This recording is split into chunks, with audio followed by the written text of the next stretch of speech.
आज हम पढ़ते हैं लाइक टर्म्स क्या होता है, अनलाइक टर्म्स क्या होता है। पहले मैंने लिखा लाइक टर्म्स और अनलाइक टर्म्स। अगर मैं यहाँ पे लिख रहा हूँ 3x² Y comma 4x² Y comma 15x² Y comma minus का 12x² वाई।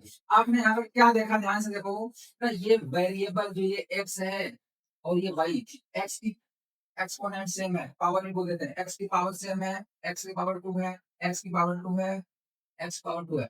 y इसमें भी है, y इसमें भी है, y इसमें भी है, y इसमें भी है। इसका मतलब क्या है? लाइक टर्म्स वो टर्म्स होते हैं जिसमें सेम वेरिएबल हो और उनकी एक्सपोनेंट भी सेम हो, मतलब उनकी जो पावर है सेम होना चाहिए। अब समझना ध्यान से, तो यहाँ देखो X square Y, X square Y, X square Y, X square Y, ये जो आपका है ये डिफरेंट हो सकता है, इसको बोलते हैं कोफिशिएंट।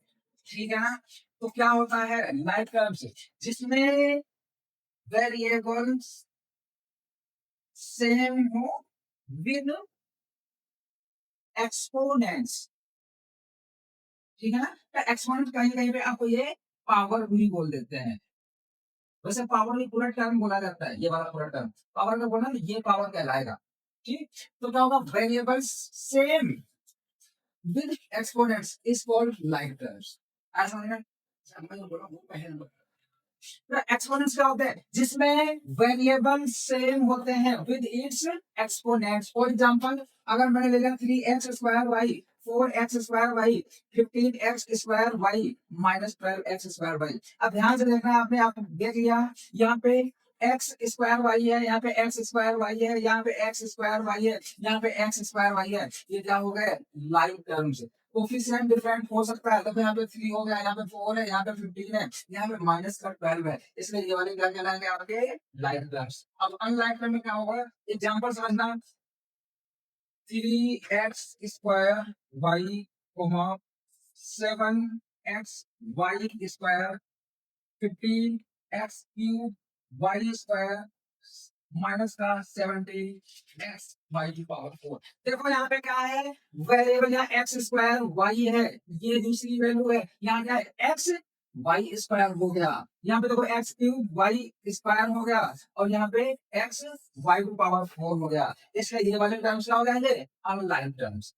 तो अनलाइक टर्म्स क्या हो जाते हैं? इसकी डेफिनेशन हमारी ये आएगी, विच do not have same variables with its exponents। ऐसा में एक्सपोनेंट से पावर को बोल देते हैं, ठीक है ना? यही एक्सपोनेंट्स होता है। Which do not have any same variable with its exponents। अगर मैंने तो x y इस वाले यहाँ पे मैं x y z भी कर सकता था, फिर वो क्या जाएगा? Unlike terms. आगे समझ में? लाइक टर्म्स क्या होते हैं? अनलाइक टर्म्स का। अब मैं एक एग्जांपल दे रहा हूँ, अब आपको बताना है, ध्यान से समझना।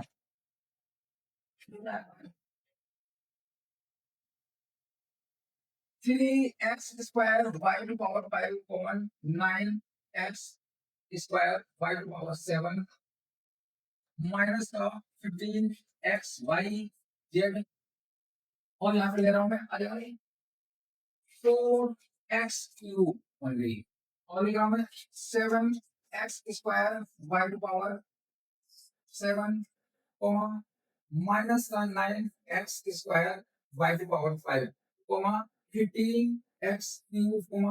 18x²। अब इसमें बताना है आपको लाइक टर्म्स कौन कौन से हो जाएंगे। लाइक टर्म्स मैंने क्या बोला था? लाइक टर्म्स वही होंगे जिनकी same variable with its exponent. तो अब देखो ध्यान से, यहाँ पे क्या हो जाएगा हमारा?